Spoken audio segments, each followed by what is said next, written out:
దేవుని వాగ్దానం. ఈ ఉదయకాల సమయంలో ఈ దినం దేవుని వాగ్దానం అనే ఈ చక్కటి ఆత్మీయ కార్యక్రమానికి ప్రేమతో ఆహ్వానిస్తూ బాగున్నారా? పొద్దున్న లేచారా? ప్రార్థన చేసుకున్నారా? ఎంతమంది ఉదయకాల ప్రార్థనలు అటెండ్ అవుతున్నారండి? ఈరోజు ఆదివారం. మీరందరూ బెల్లంపల్లి సంఘం బెల్లంపల్లికి, Calvary promise land Hayathnagar Hyderabad promise land మందిరానికి 50 దినాలు చాలా బాగా జరుగుతున్నాయి. మా అంటే ఇంకొక 10 డేస్ ఉన్నాయి. దేవుని సన్నిధిలో గడపడానికి రండి. అక్టోబర్ 16 సాయంత్రం 4 గంటలకే ముగింపు సభ బెల్లంపల్లిలో. చాలా ప్రార్థనలు, చాలా బలమైన కార్యాలు, ఎంతో ఉన్నతమైనటువంటి పరిశుద్ధాత్మ కుమ్మరింపు.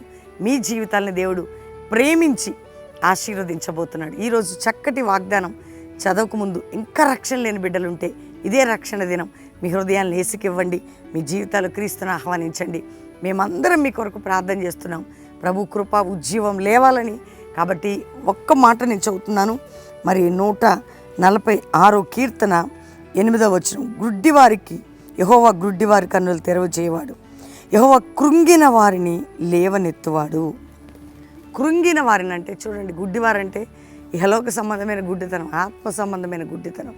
కొన్నిసార్లు చూడండి, హాగరు కన్నులు తెరిచాను, దేవుడు ఆమె కన్నులు తెరిస్తే ఊట కనపడిందట. అంటే కళ్ళేవా? ఆమెకి ఉన్నాయి. ఆ బ్లెస్సింగ్ కనపడడానికి, ఆశీర్వాదం కనపడడానికి ఆమె మనోనేత్రాలు తెరవబడ్డాయి. నీవు కూడా అనేక ఆశీర్వాదాలు చూడడానికి నీ మనోనేత్రాలు కూడా తెరవబడబోతున్నాయి. దేవుడు నీ గుడ్డితనం, ఇప్పటివరకు నాకు అది లేదు ఇది లేదు. ఇప్పుడు అబ్రహాం ఉన్నాడండి, ఇస్సాకుని బలిగి ఇవ్వడానికి తెచ్చాడు. అప్పటివరకు పొట్టేళ్ళు ముళ్ళ పొదలు కనపడలే. ఆయన అది తర్వాత ఆయన కన్నులెత్తి చూడగా అంటాడు కదా, నీ కన్నులు తెరవబోతున్నాడు. ఆశీర్వాదము చూచినట్లుగా, నువ్వు విడుదల పొందినట్లుగా. అర్థమవుతుందా? నీ మనోనేత్రాలు దేవుడు తెరిచి నిన్ను ఆశీర్వదించబోతున్నాడు. అందుకే ఈరోజు వాగ్దానాన్ని నమ్ము. నీవు పొందే ఆశీర్వాదం నీ కన్నుల ఎదుటికి తీసుకొని వచ్చేదని. వింటున్నారా?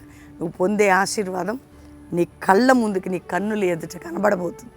నువ్వు పొందుకునే ఆశీర్వాదం నీ కన్నుల ఎదుట కనబడబోతున్నది. ఈరోజు వాగ్దానం అంటే నీ కన్నులు తెరవబడబోతున్నాయి. నీకు ఏమి జరగబోతుందో ప్రార్థనల తర్వాత, ఏ బ్లెస్సింగ్ అయితే ఉందో అది చూడబోతున్నావు. కాబట్టి ధైర్యంగా ఉండు, ప్రార్థన చేసుకొని అందరూ కూడా కృతజ్ఞత చెల్లించండి. దేవుని సందులో ప్రేయర్ఫుల్గా మన జీవితాలను సమర్పించుకుందాం. తండ్రి, ఉదయకాలం ఎంతమంది వాగ్దానం విన్నారు? రక్షణ లేని ఒక రక్షణ, రోగులకు స్వస్థత, వ్యాధులు ఉన్న వారికి విడుదల, అప్పుల బాధ, ఆర్థిక బాధ, మానసిక ఒత్తిళ్లు, కుటుంబ పోరాటాలు, నిందలు, గాయాలు, అవమానాలు, శ్రమలు, ఇరుకులు, ఇబ్బందులు అన్నిటి నుంచి విడిపించి ఆత్మీయ, ఆరోగ్య, ఆర్థిక ప్రతి దీవెనను అనుగ్రహించి గొప్పవారిగా చేయండి.